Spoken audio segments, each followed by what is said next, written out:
Macedo. Eu vou te falar uma coisa, Edir Macedo foi homem de Deus até 8 anos. Isso não foi o homem que me revelou, foi Deus. Eu não gosto de falar de Edir Macedo. Você controla em todas as minhas mensagens, nunca pronuncio o nome de Edir Macedo, por causa do sentimento de gratidão. Mas como ele está me perguntando isso, eu vou lhe falar. Por sentimento de gratidão, a um pai não se deve afrontar. A um pai deve ficar em silêncio. Já intercedi tanto por ele, mas descobri da parte do Senhor que não há mais solução. Porque há uma fase que o homem ainda pode voltar, mas há outra fase que já não volta, quando o homem blasfema contra o Espírito Santo. Não terá perdão nem agora nem amanhã. Depois de 8 anos, ele se desviou. Ele se desviou, vocês que é brasileiro, quando ele foi para a América.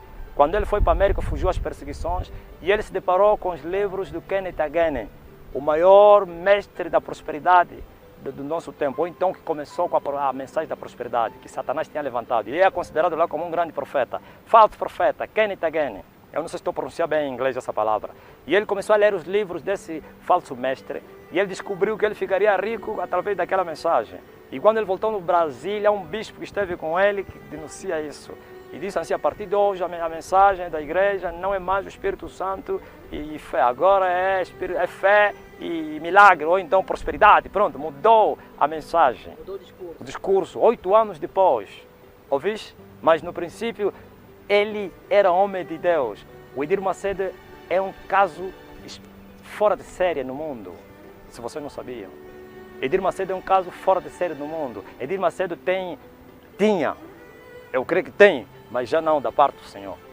Ele tem o espírito que só os grandes homens de Deus tiveram.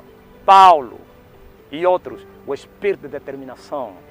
Isso é muito essencial no mundo do espírito. As trevas, quando ele descobre que o homem é um homem muito determinado, eles vão lhe perseguir porque ele vai destruir as obras dele. E o Edir Macedo tinha isso. Por isso lhe perseguiram até que mataram ele.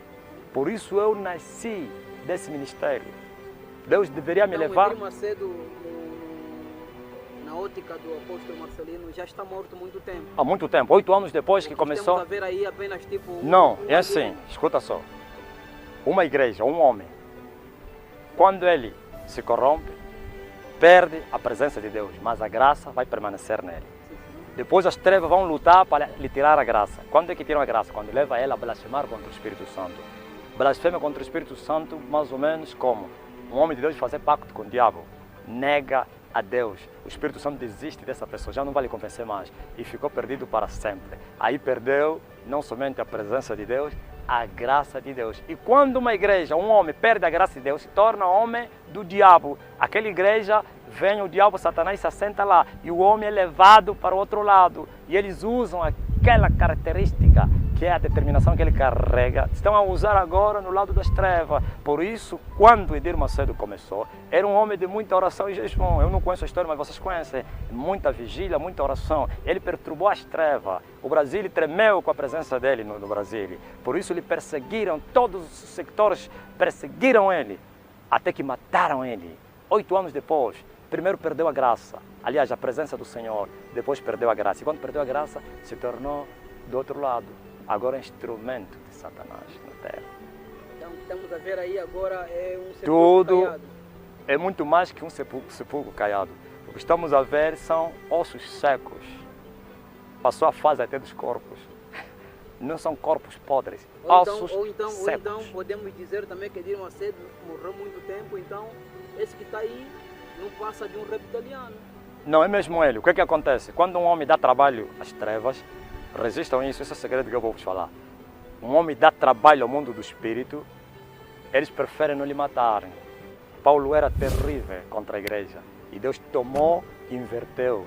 Ele não é reptiliano, é mesmo homem, mas está a ser usado agora por Satanás para arrastar milhares e milhares para o inferno, por causa do espírito que ele carrega, de coragem e determinação. Eu vou orar a Deus para que Deus te revele quem é o Tibijoso. Eu conheço o Tibijoso há 15 anos. Há 15 anos, quando comecei o meu ministério, eu já era apaixonado por Tibijoso.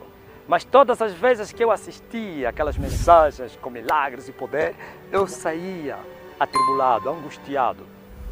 Mas há crentes tão cegos que não seguem os sinais dos tempos, como Jesus reprovou aos judeus. Você tem que indagar a Deus, por que eu perco paz quando eu vejo esse homem? É isso que eu fiz. Eu fui orar. Eu não me deixei levar pelos milagres. Eu não detestei logo o Tibi Joshua porque senti mal. Mas eu fui orar, porque também não posso ser levado pelos meus sentimentos. E eu orei, Senhor, por que quando eu vejo o Tibi Joshua, eu sinto-me mal? Foi assim que Deus me mostrou, me revelou. Agora vai, olha bem para o altar do Tibi Joshua. E eu meti a fita e eu vi o nome de Emanuel no chão. Agora o que a Bíblia diz?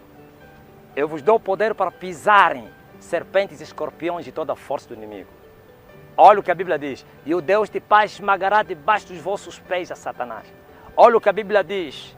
Que os ímpios se farão cinza debaixo dos nossos pés. Tibi Joshua coloca o nome de Emanuel, Deus conosco, debaixo dos seus pés. Isso é uma autêntica profanação. Na América existe uma igreja, eu li muitos livros, a igreja de Satanás. Na porta está escrito o nome de Jesus. Todos os membros da igreja, quando chegam aí, limpam o pó dos seus sapatos em cima do nome. Profanação. Ok, talvez você diga, isso não é suficiente para você. Alguém me disse, não, pode ser ignorância. Ok, calma aí. Você está a dizer que o Tibi Joshua anda oferecendo donativos aos pobres, não sei quem. Sabe qual é a maior igreja do diabo na terra? Sabe? Você sabe. A maior igreja do diabo é a igreja católica romana. E é a igreja com a maior organização caritária do mundo. A igreja católica dá caridade em todas as nações, pode ser nações muçulmanas, nações que não têm catolicismo em momentos de catástrofe, calamidade, estão lá as caritas para apoiar as pessoas em tempos de guerra e outras coisas. E a caridade levou a igreja católica a ser uma igreja santa? Não. O apóstolo Paulo disse, ainda que eu entregasse a minha riqueza aos pobres, se eu não tivesse caridade, para nada me aproveitaria. Então, como pode alguém que deu toda a sua fortuna aos pobres, isso não é amor? Caridade é amor. Significa que você pode dar e isso não será amor. Porque a Bíblia diz que o verdadeiro amor não é dar alguma coisa, é dar vida. Eu posso te dar todo o meu dinheiro e não te dar a minha vida. O verdadeiro amor é aquele que alguém dá a sua vida pelos seus amigos. Então, os falsos profetas, Satanás é o primeiro caridoso do mundo. Controla os governos da terra que maltratam seus povos, mas são eles que aparecem com caridades. Mas atrás da caridade está lá uma moca para matar as pessoas. Então, aquela caridade que o Tibi Joshua faz é para esconder a verdadeira natureza de Tibi Joshua. Você não deve olhar para um profeta e dizer que é profeta de Deus por aquilo que ele faz. É por aquilo que ele é. Jesus não disse, olha, pelos milagres, pela caridade, pelas ofertas que dar, pelo poder, pela fama, pelo dinheiro, os conhecereis. Pelos seus frutos. Quais são os frutos? Os frutos que João Batista exigiu aos judeus. Produzir frutos dignos de arrependimento e não presumais em vós mesmos que somos filhos de Abraão. Eles também diziam que eram filhos de Abraão, mas João Batista lhes disse, vocês são filhos do diabo, porque vocês nunca se arrependeram. Frutos do Espírito, verdadeiros frutos, não frutos imitados por Satanás. Tibi Joshua é o maior falso profeta da África. É o maior falso profeta, o Cristo, aliás, o falso Cristo negro. É ele que está contaminando não somente a África e o mundo. Todos os seus descendentes, seus frutos, ou então filhos que ele vai nascendo, é tanta profanação. Tibi Joshua é um adúltero, Tibi Joshua é um feiticeiro, Tibi Joshua, ele faz sexo com as meninas do grupo coral. Tibi Joshua, há 15 anos, apareceu uma senhora grávida que falou que ele engravidou. Mas esses falsos profetas têm a cobertura de Satanás e os juízes da terra, os governos, lhes defendem, eles compram a justiça. Você pode queixar o Tibi Joshua por um crime, ninguém vai lhe prender, porque o advogado ou então o procurador é amigo dele, o juiz é amigo dele, o presidente é amigo dele. Até vão te matar você. Tibi Joshua é corrupto, é falso profeta. As caridades que ele faz é para esconder a verdadeira natureza dele. Pelos seus frutos conhecereis. Ele é um adúltero, só que por cada dimensão que ele alcançou, todos os seus pecados não são manifestos por fora, porque é uma cobertura muito grande de Satanás. E assim, as pessoas só olham para aquilo aí. Ele pisa o nome de Jesus, e todos vocês estão a ver. Emanuel, Tibi Joshua é do diabo. Quando ele faz o dedo assim, se vocês não sabiam, esse dedo aqui é o símbolo de um animal de rinoceronte. E ele nasceu com 15 anos, 15 meses. E esse animal nasce também com 15 meses. É a profanação. Deus determinou, são 9 meses. 9 mais 6, 15. E o número 6 é o número preferido de Satanás. Sim, nasceu com 15 meses. E por isso, ele faz esse sinal aí para ministrar a cura e a libertação.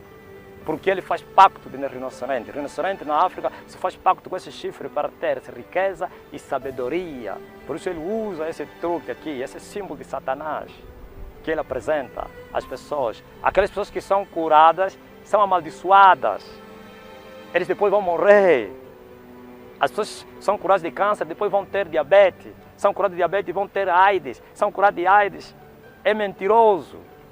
Ele cobra dinheiro em surdina. Ele não cobra assim aos pobres, aos ricos, esses ministros grandes que ele visita, ele cobra dinheiro.